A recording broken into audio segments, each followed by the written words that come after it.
बच्चों, आज मैं सिल्वर वेडिंग कहानी के बहुविकल्पीय प्रश्न उत्तर करवाऊंगी। चलो शुरू करते हैं। सिल्वर वेडिंग कहानी के लेखक कौन है? प्रेमचंद, मनोहर श्याम जोशी, डॉक्टर आनंद यादव, ओम थानवी। इसका सही उत्तर आएगा मनोहर श्याम जोशी। अगला प्रश्न, मनोहर श्याम जोशी का जन्म कब हुआ? 9 जनवरी 1932 को, 9 मार्च 1932 को, 9 अगस्त 1933 को, 9 अगस्त 1934 को। इसका सही उत्तर आएगा 9 अगस्त 1933 को। अगला प्रश्न, मनोहर श्याम जोशी का जन्म कहाँ पर हुआ? अजमेर में, लखनऊ में, भोपाल में, कानपुर में। सही उत्तर आएगा अजमेर में। मनोहर श्याम जोशी का जन्म अजमेर में हुआ। अगला प्रश्न, मनोहर श्याम जोशी ने विज्ञान स्नातक की शिक्षा किस विश्वविद्यालय से प्राप्त की थी? दिल्ली विश्वविद्यालय, लखनऊ विश्वविद्यालय, बनारस विश्वविद्यालय, कानपुर विश्वविद्यालय। इसका सही उत्तर आएगा लखनऊ विश्वविद्यालय से। अगला प्रश्न, जोशी जी ने अपना कैरियर किस पत्रिका में सहायक संपादन के पद पर कार्य करने के साथ शुरू किया? प्रतीक, सुधा, हंस, दिनमान। सही उत्तर आएगा दिनमान। अगला प्रश्न, जोशी जी ने किस प्रसिद्ध पत्रिका का संपादन किया था? साप्ताहिक हिंदुस्तान, बाल बोधनी, प्रतीक, सुधा। सही उत्तर आएगा साप्ताहिक हिंदुस्तान। अगला प्रश्न, सन 1984 में भारतीय दूरदर्शन के प्रथम धारावाहिक हम लोग का लेखन किसने किया था? मनोहर श्याम जोशी ने, ओम थानवी ने, यशोधर पंत ने, किशनदा ने। सही उत्तर आएगा मनोहर श्याम जोशी ने। जोशी जी की पटकथा पर कौन से लोकप्रिय धारावाहिक का निर्माण हुआ? बुनियाद, हमराही, मुंगेरी लाल के हसीन सपने, उपर्युक्त सभी। इसका सही उत्तर आएगा उपर्युक्त सभी। अगला प्रश्न, निम्न में से कौन सा उपन्यास जोशी जी का नहीं है? कुरु स्वा, कसब, कयाप, गोदान। इसका सही उत्तर आएगा गोदान। गोदान प्रेमचंद जी का उपन्यास है। अगला प्रश्न, मनोहर श्याम जोशी को उनके किस उपन्यास के लिए सन 2005 में साहित्य अकादमी पुरस्कार से सम्मानित किया गया? कुरु स्वा, हमजाद, कयाप, कसब। इसका सही उत्तर आएगा कयाप। अगला प्रश्न, मनोहर श्याम जोशी जी की मृत्यु कब हुई? सन 2003 में, सन 2005 में, सन 2006 में, सन 2008 में। इसका सही उत्तर आएगा सन 2006 में। सन 2005 में जोशी जी को साहित्य अकादमी पुरस्कार मिला और 2006 में उनकी मृत्यु हो गई। सिल्वर वेडिंग का क्या अर्थ है? शादी की रजत जयंती, शादी के 25 साल पूरे हो जाने का अवसर, उपयुक्त दोनों, इनमें से कोई नहीं। सही उत्तर आएगा उपयुक्त दोनों। अगला प्रश्न, नहले पर दहला का क्या अर्थ है? किसी की ओर देखना, जोरदार जवाब देना, ठाका मारकर हंसना, प्रशंसा करना। इसका सही उत्तर आएगा जोरदार जवाब देना। नहले पर दहले का अर्थ है जोरदार जवाब देना। सिल्वर वेडिंग कहानी का मुख्य पात्र आप किसे मानते हैं? किशनदा को, भूषण को, चड्डा को, यशोधर पंत को। इसका सही उत्तर आएगा यशोधर पंत को। सिल्वर वेडिंग कहानी का मुख्य पात्र यशोधर पंत है। अगला प्रश्न, यशोधर पंत क्या है? गोल मार्केट में दुकान चलाते हैं, पहाड़ पर काम करते हैं, होम मिनिस्ट्री में सेक्शन ऑफिसर हैं, मल्टीनेशनल कंपनी में नौकरी करता है। इसका सही उत्तर आएगा होम मिनिस्ट्री में सेक्शन ऑफिसर हैं। यशोधर पंत होम मिनिस्ट्री में सेक्शन ऑफिसर हैं। अगला प्रश्न, यशोधर पंत के ऊपर सबसे अधिक प्रभाव किसका है? पत्नी का, पहाड़ी लोगों का, बुआ का, किशनदा का। इसका उत्तर आएगा किशनदा का। यशोधर पंत के ऊपर सबसे अधिक प्रभाव किशनदा का है। अगला प्रश्न, किशनदा का वास्तविक नाम क्या है? कृष्णानंद पांडे, जनार्दन, जोशी, गिरीश। इसका सही उत्तर आएगा कृष्णानंद पांडे। किशनदा का वास्तविक नाम कृष्णानंद पांडे है। यशोधर बाबू अपने बच्चों की गलतियों या बातों को किसका प्रमाण मानते हैं? बुढ़ापे का, जवानी का, बचपन का, लड़कपन का। इसका सही उत्तर आएगा जवानी का। अगला प्रश्न, 5, 5:30 बजे दफ्तर से चलते चलते यशोधर बाबू की आदत क्या थी? फाइलों को सही जगह रखना, सबको साथ लेकर चलना, सबसे पहले दफ्तर से जाना, सहयोगियों के साथ मनोरंजक बात करना। इसका सही उत्तर आएगा सहयोगियों के साथ मनोरंजक बात करना। अगला प्रश्न, ऑफिस से निकलकर गजाधर बाबू कहाँ चले जाते थे?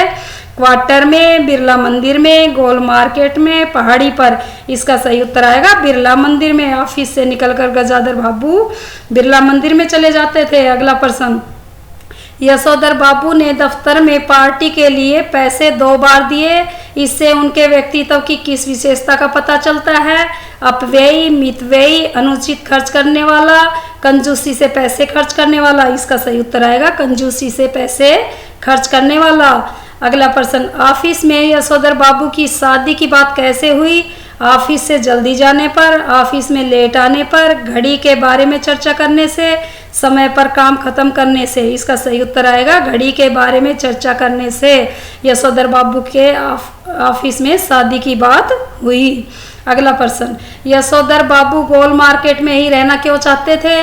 यादों का गम मनाने के लिए, बच्चों को सामाजिक बनाने के लिए, पैसा बचाने के लिए, सुंदर घर होने के कारण। इसका सही उत्तर आएगा यादों का गम मनाने के लिए यशोधर बाबू गोल मार्केट में ही रहना चाहते थे। अगला प्रश्न, यशोधर बाबू को घर पहुंचते पहुंचते लगभग कितने बज जाते थे? लगभग 8, लगभग 4, लगभग 2, लगभग 10। इसका सही उत्तर आएगा लगभग 8 बज जाते थे। अगला प्रश्न, यशोधर पंत के घर में कौन सा समारोह रखा गया था? शादी समारोह, सिल्वर वेडिंग समारोह, गोल्डन वेडिंग समारोह। इनमें से कोई नहीं। सही उत्तर आएगा सिल्वर वेडिंग समारोह। अगला प्रश्न, यशोधर पंत को अपने बड़े बेटे की प्रतिभा किस स्तर की लगती है? निम्न स्तर की, साधारण स्तर की, उच्च स्तर की। इनमें से कोई नहीं। सही उत्तर आएगा साधारण स्तर की। यशोधर पंत को अपने बड़े बेटे की प्रतिभा साधारण स्तर की लगती है। अगला प्रश्न, यशोधर बाबू की पत्नी मूल संस्कारों में आधुनिक न होने के बावजूद मॉडल बनती है। लेखक ने इसका पहला कारण क्या बताया है? रहन सहन, बाजार जाना, बच्चों की तरफदारी में मातृ सुलभ मजबूरी, अखबार पढ़ना। इसका सही उत्तर आएगा बच्चों की तरफदारी की मातृ सुलभ मजबूरी। अगला प्रश्न, अपने बच्चों की तरक्की से खुश होने के बाद भी यशोधर बाबू को कौन सी बात खटकती है? अच्छा खाना खाना, पैदल दफ्तर जाना, गरीब रिश्तेदारों की उपेक्षा, बिरला मंदिर जाना। इसका सही उत्तर आएगा गरीब रिश्तेदारों की उपेक्षा। अगला प्रश्न, पाठ के आधार पर जो हुआ होगा वाक्य की अर्थ छवि क्या है? पता नहीं क्या हुआ किसंदा की हताशा को अभिव्यक्त करता है। किसंदा के प्रति लोगों की मानसिकता उभरती है। उपयुक्त सभी। इसका सही उत्तर आएगा उपयुक्त सभी। अगला प्रश्न, कहानीकार ने जो हुआ होगा वाक्यांश का क्या अर्थ बताया है? गांव चले जाने से, पता नहीं क्या हुआ, किसंदा की हताशा को व्यक्त किया है, किसंदा के प्रति लोगों की मानसिकता को उभारा है। इसका सही उत्तर आएगा पता नहीं क्या हुआ। जो हुआ होगा वाक्यांश का अर्थ लेखक ने पता नहीं क्या हुआ बताया है। अगला प्रश्न, यशोधर पंत द्वारा नकली हंसी हंसने का क्या अर्थ है? घबराना, अपनी गलती को जानना, खुश होकर अपनी बात कहना, हमेशा खुश रहना। इसका सही उत्तर आएगा अपनी गलती को जानना। अगला प्रश्न, दुनियादारी के हिसाब से अपने बच्चों की कौन सी बात को यशोधर बाबू अपनी गलती के तौर पर स्वीकार करते हैं? सरकारी क्वार्टर में रहना, गोल मार्केट में रहना, डीडीए फ्लैट का पैसा न भरना, किसंदा का गांव में रहना। इसका सही उत्तर आएगा डीडीए फ्लैट का पैसा न भरना। अगला प्रश्न, दावत चलते समय यशोधर बाबू संध्या क्यों करने लगे? आशीर्वाद लेने के लिए, भजन सुनने के लिए, धन्यवाद व्यक्त करने के लिए, पार्टी से बचने के लिए। सही उत्तर आएगा पार्टी से बचने के लिए। यशोधर बाबू पार्टी से बचने के लिए संध्या करने लगे। किसंदा यशोधर बाबू को क्या मानते थे? पहाड़ी, मानस पुत्र, अपना मित्र, अपना भाई। इसका सही उत्तर आएगा मानस पुत्र। किसंदा यशोधर बाबू को मानस पुत्र मानते थे। अगला प्रश्न, अपनी बेटी की कौन सी बात यशोधर बाबू को समहाउ इम्प्रॉपर लगती है? पतलून और सैंडोनुमा ड्रेस, पढ़ाई करना, देर तक सोना, बाहर खेलने जाना। इसका सही उत्तर आएगा पतलून और सैंडोनुमा ड्रेस यशोधर बाबू को समहाउ इम्प्रॉपर लगती है। अगला प्रश्न, बिखरे परिवार के प्रति यशोधर बाबू के लगाव को बच्चे किस दृष्टि से मूर्खतापूर्ण मानते हैं? सामाजिक दृष्टि से, सांस्कृतिक दृष्टि से, राजनीतिक दृष्टि से, आर्थिक दृष्टि से। इसका सही उत्तर आएगा आर्थिक दृष्टि से। अगला प्रश्न, यशोधर बाबू अपने बच्चों से क्या चाहते थे? पैदल दफ्तर जाए, पूछकर ही कोई काम करे, बिना पूछे काम करे। इनमें से कोई नहीं। सही उत्तर आएगा पूछकर ही कोई काम करे। यशोधर बाबू अपने बच्चों से चाहते थे कि वो पूछकर ही कोई काम करे। अगला प्रश्न, जब से तुम्हारा बेटा 1,500 माहवार कमाने लगा तब से। चंद्रदत्त तिवारी की इस टिप्पणी का स्वर क्या है? व्यंग्यात्मक, आलोचनात्मक, काव्यात्मक, प्रशंसा करने वाला। इसका सही उत्तर आएगा व्यंग्यात्मक। अगला प्रश्न, यशोधर बाबू के बेटे को उनकी सिल्वर वेडिंग के बारे में किसने बताया था? किशनदा ने, गिरीश ने, चड्ढा ने, स्वयं यशोधर पंत ने। इसका सही उत्तर आएगा गिरीश ने। अगला प्रश्न, यशोधर बाबू के मन में किशनदा की कौन सी छवि बसी हुई थी? मेहनत करने वाली, ऑफिस जाने वाली, सुबह सैर के लिए निकलने वाली, क्वार्टर में रहने वाली। इसका सही उत्तर आएगा सुबह सैर के लिए निकलने वाली। यशोधर बाबू के मन में किशनदा की सुबह सैर के लिए निकलने वाली छवि बसी हुई थी।